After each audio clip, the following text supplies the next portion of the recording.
All right. Watch me swearing and blinding.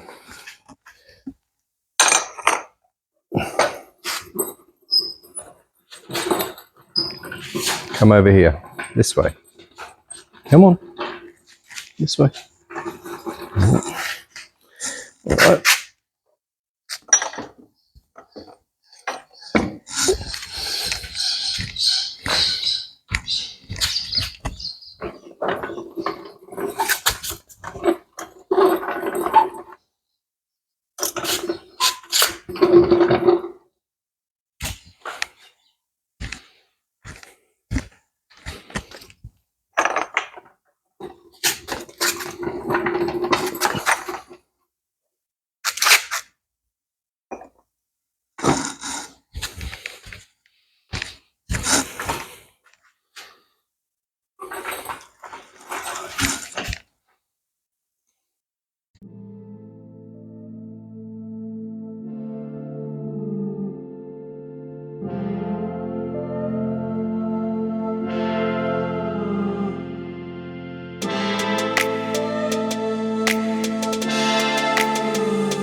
Tiny bit heavy on the heavy side.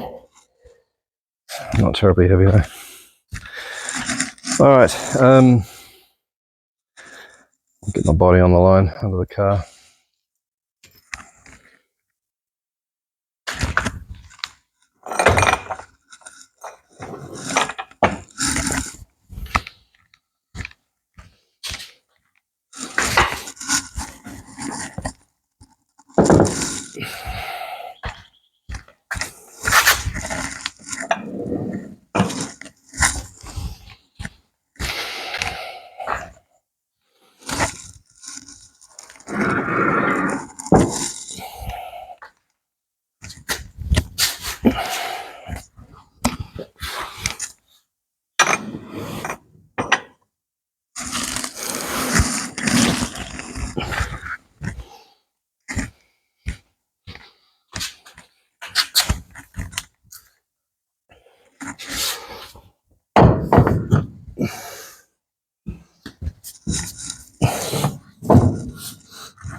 Okay.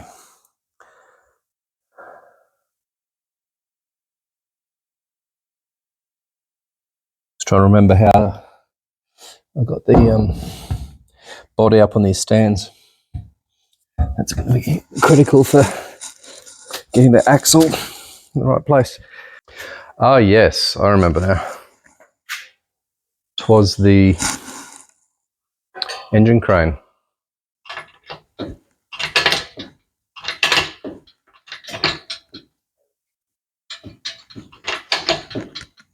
It seemed to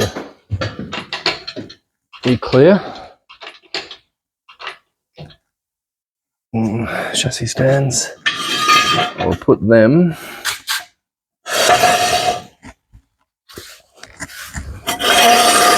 there. Okay, so if it does decide it wants to go down in a hurry, unscheduled earth attraction.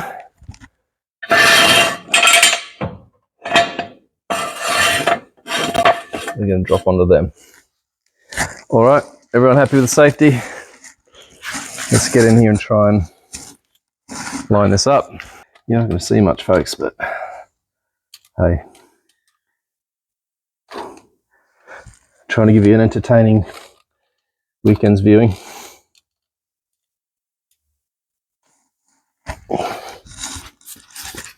Fantastic ground clearance.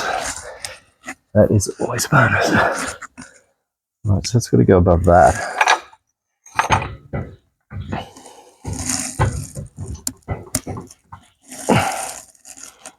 Can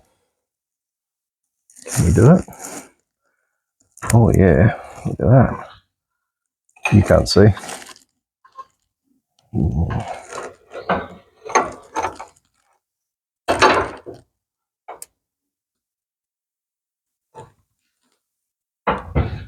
It's about 4 inches away.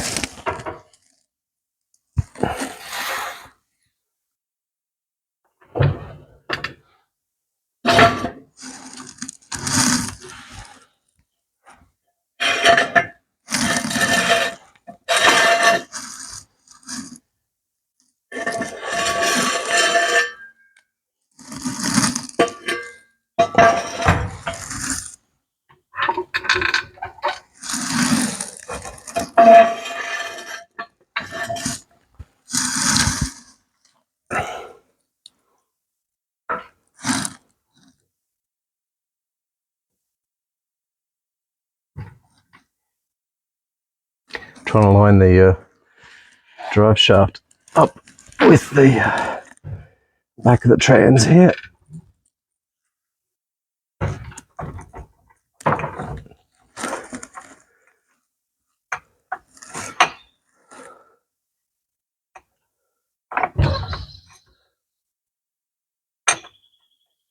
What's it doing? Is it too high, too low? Can you tell? I need light.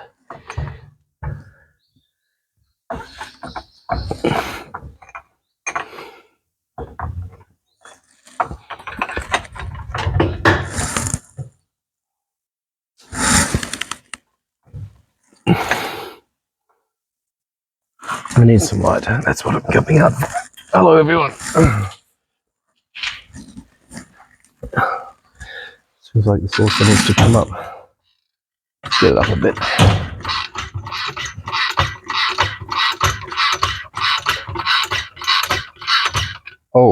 Oh, not good. I'll show you under here. Oh, here's where I stuffed up. Okay, so it's looking all right. Getting that in there. We're above the cross beam here. Oh no, we're below the cross beam there. So we've got to go all the way back to here and bring it across the top. You're not going to be put through that. Okay, but progressing here. There's only that much of a gap now. So it's a little bit of this.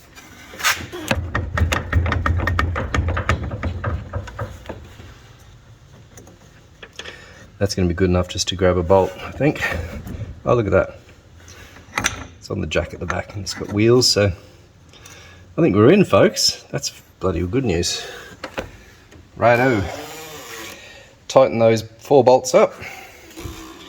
And then spring perches here and here. And brakes. And then we're rocking. Actually, I did want to show something here. So these are the shackles for the springs, and what's really neat about Model T, everything's lubricating. So you've got a little oil can, and you would sorry, I'm making this look harder than it is.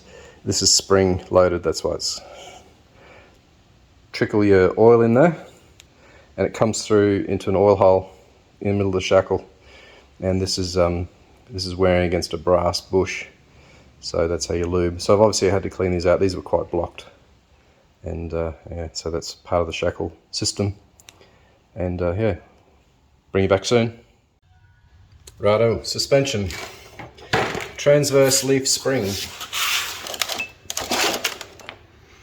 spring perch, note, oil filler cap,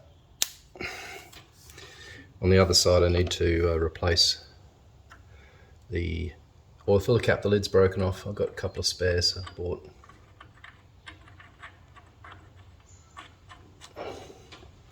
So I'm not going to, there's no sort of indexing on this, it can just be, you're going to have to just eyeball it. And I made the mistake just then, when you're doing castellated nuts and cotter pins, you've got to make sure you know where the hole's going to be for the cotter pin.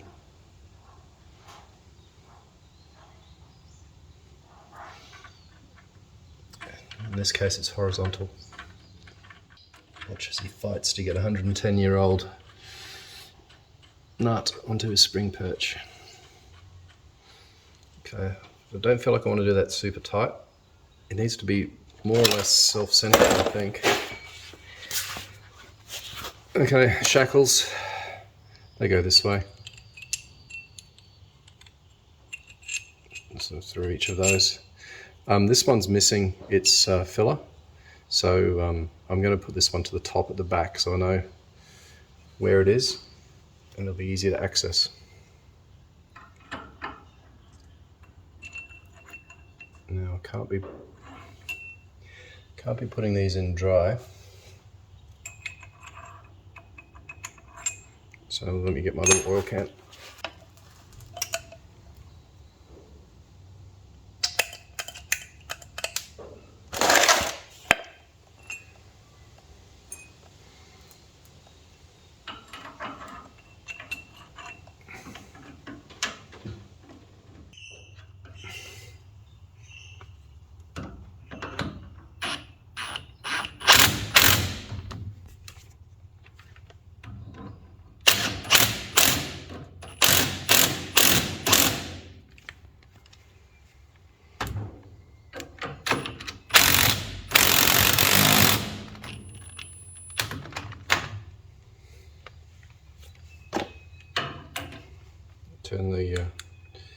Turn the ratchet down a little bit.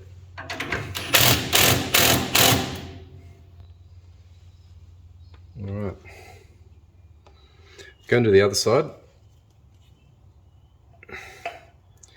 Get everything in then to settle, and we can lock that in place.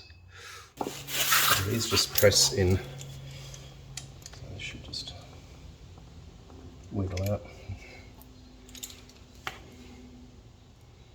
New one.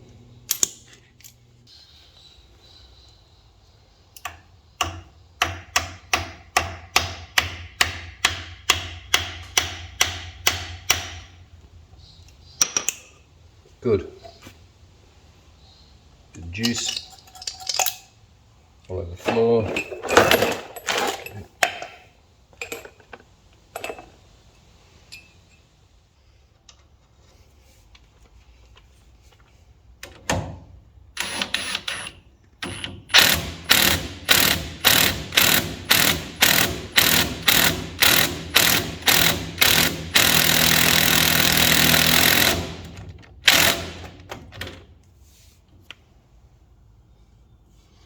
Lined up the cotter key as well.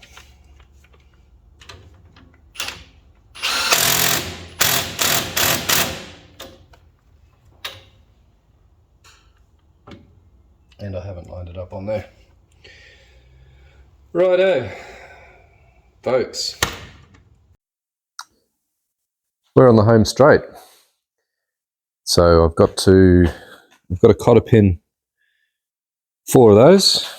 2 on each side, and then get the brakes on. What I do need to do with the brakes, this here is actually an adjuster. It's supposed to have like a mushroom head on it, but you can see it's been ground off by the dodgy thrust washers, allowing the wheel to move in and out. And the back of the wheel's got nuts that are part of the bolts, flange that hold the spokes together. Hello, Jake. Yeah. Oh goodness me! Oh, no licking. Yeah, so those nuts off the wheels ground everything off, and they ground this mushroom head off. See if I can get the equivalent on this side. Yeah, it's supposed to be sort of like that. It's sort of like a dog's head. That's sort of like that. So I'm going to make up something similar. And I went to the club back in May, and I picked up this, which I think will work. You can't see it. Let me try and get it out of the bag.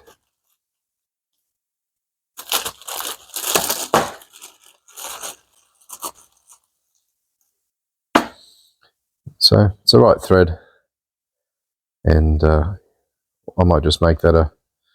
I'll test fit it. It goes into this. So when you tighten that up, it tightens effectively a wedge.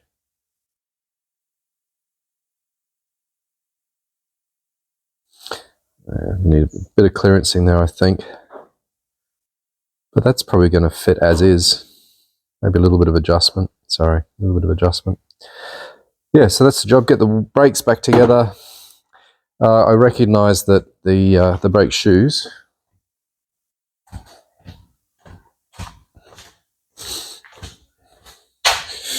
are in need of. They're in need of relining. So you can see the brass starting to come through.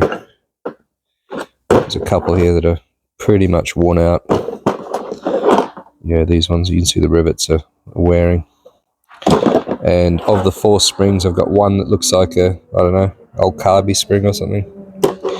So yeah, that won't stop me getting things back together today and get the wheels on. And I want to be down the road. So yeah, without further ado, I'm going to get set up and get some cotter pins in.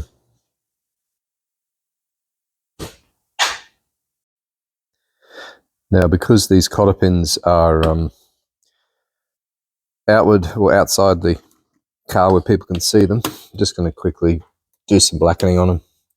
So I'm just opening up a bottle of HCl, hydrochloric acid, and that's just to get the zinc off. So they're galvanized. Once the zinc's off, I just need a little bit of oil and heat them up and give them a dunking.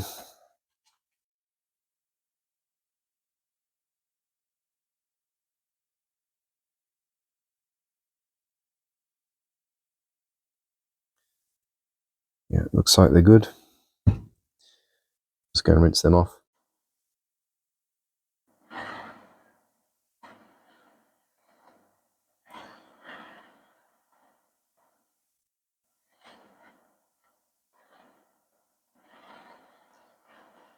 So yeah, just got the zinc off. Drop them into some oil. I'm using a bit of ATF. I don't know if I haven't used this ATF before. Yeah, there you go. Black. Don't need to get them red hot. It's little things like this, obviously, that take a bit of extra time, but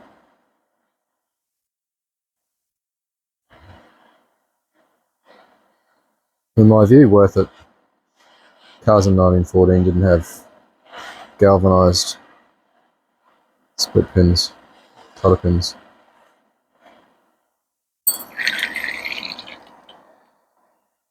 So yeah, I'll plough through these. Take you back when they're done. Yeah, so there you go. They're blue, literally blue, and corrosion resistant. I think it's magnetite that they turn into, and 4 of them for the brake rods and 4 for the shackles. Literally 5 minutes work. I kid you not. 5 minutes. Bring it back looking kind of authentic. Wouldn't have it any other way.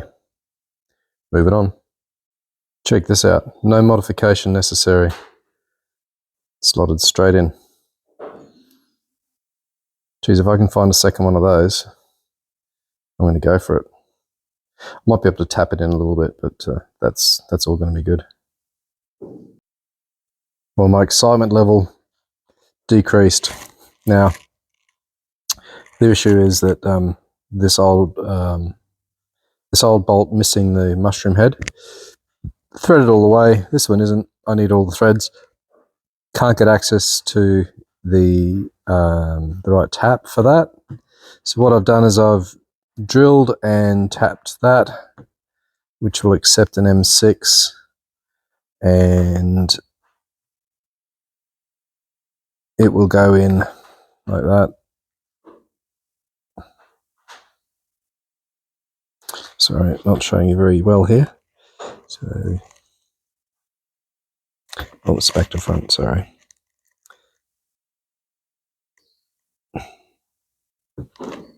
So that's that with a washer, which fits in there nicely, and that will then Loctite in. So not perfect, but it will, not perfect, but it will do the trick. Needs must, eh? Finished product. Just like I bought one. Happy. It'll be fine. Like I said, Loctite it in, won't come out. Let's get the brakes back together. You won't find too many things in this life simpler than this setup. But that being said, it's just taken me sort of 20 minutes to get this new setup. It gets wound in this way.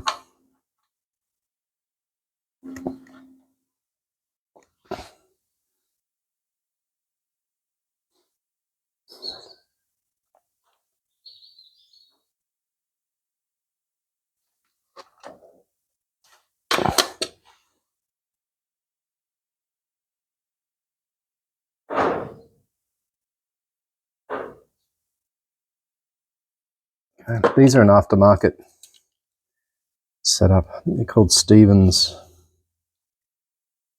brand.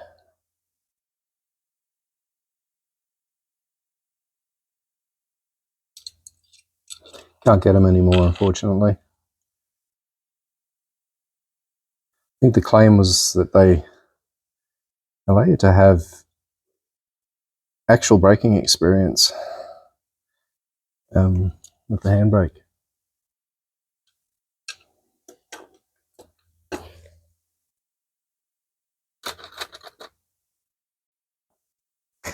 And my daughter wanted to have a word, so that's why I switched you off.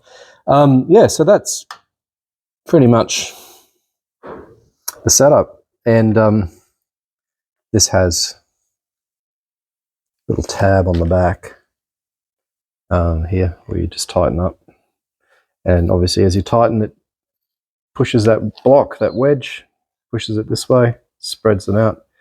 So the rest of this job now, I'm just going to clean up a bit of this grease, is really, it's waiting for the wheel. Now, just double check I've done everything. I haven't got the brake rods on yet, so I'll do that next before I put the wheels on. I'll do it on this side and then just do the same on the other. Both sides of the brakes are now complete. Brake rods are on. Quick demo.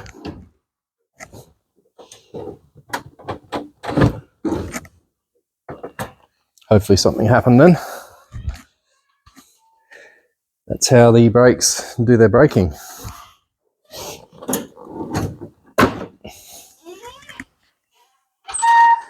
So it's exciting, this part, because this is all I got left. Caps, nuts, drive shaft keys, and I'm in two minds whether I'm going to use these. They take up any clearance if your axle shafts are worn. I think I am. It may make the wheels easier to ultimately get off. Oh, sorry. Yeah, it may make the wheels easier to get off. We'll try them. Keys upside down on that one. Get these wheels on. I'm going to wash my hands first. I got white tyres. Don't want to be handling those with dirty hands. Make sure I chuck some gloves on. All right. Got the keyway on. And a little shroudy thing.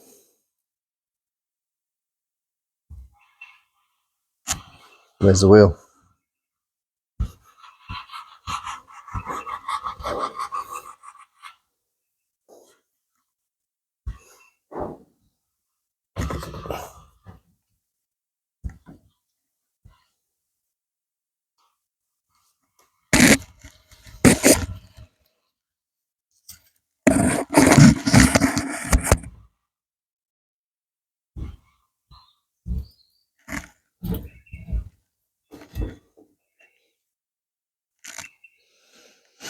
All right, it seemed to go on pretty straightforwardly.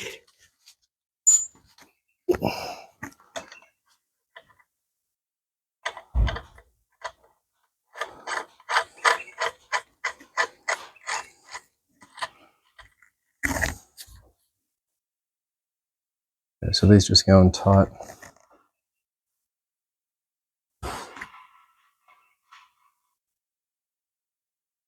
What I'm looking at behind here, I'll show you as well.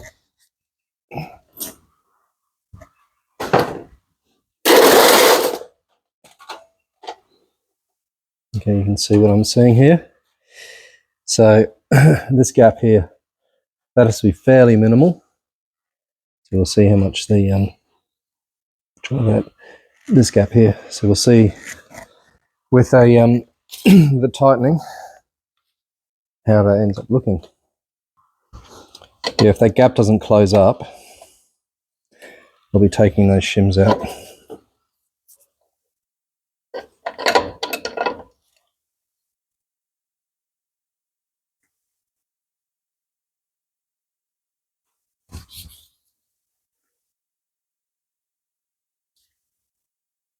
Yeah, not happy.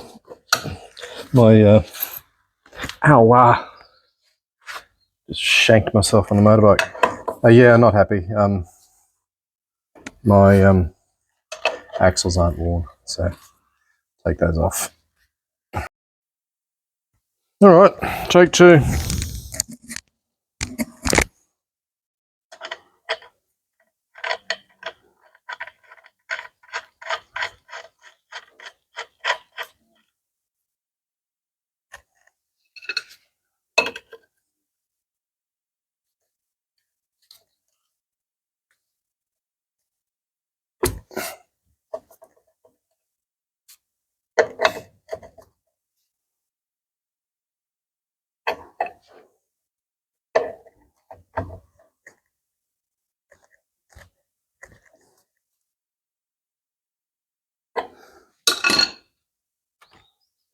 And that'll do me.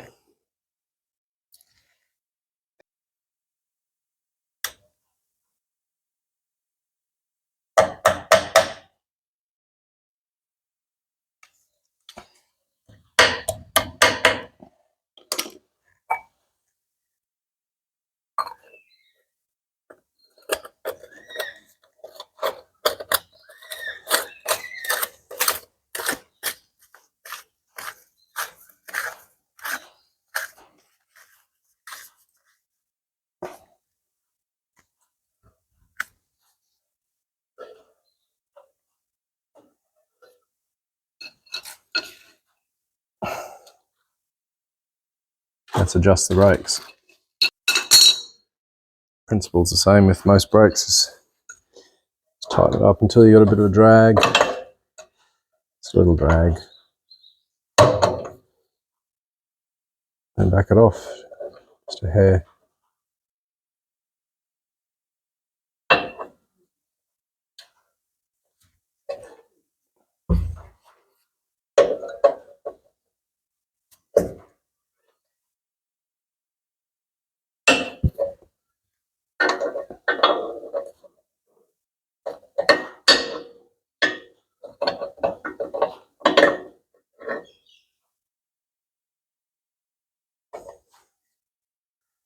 You should do it.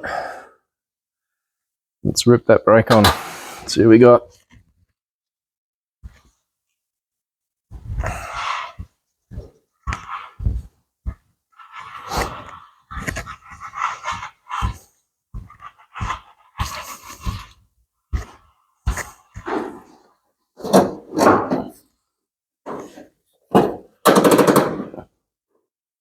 That's pretty solid, eh? Rock solid. We'll try that on the road. All right, charging battery here still. Need to put some fluid in. Now, how much to put in? Up to that bottom rivet here. So it's about that much.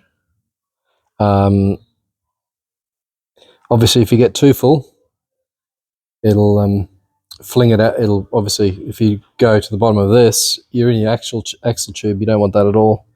I had filled it to about there at one point, and that caused oil to leak out. So yeah, we'll just go to there. The ring gear is really close to the bottom, so all the ring gear is submersed there, and that'll have enough splash. So I'm going to guess, let's start with 500 mils. I might pause you while I'm doing this. I'm decanting. I've only decanted that much. Next door neighbour builder has got the radio blaring again.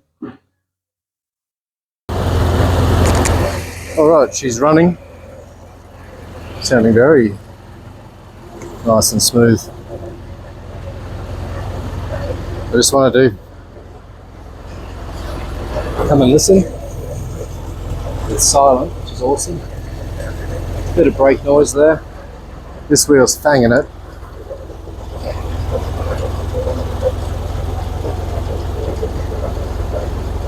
But yeah, it's good. Nothing's flying apart, which is excellent. I'll get it on the ground and see if it drives.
Okay, folks, that's the end of this episode. Thanks for tuning in, and we'll catch you on the next one.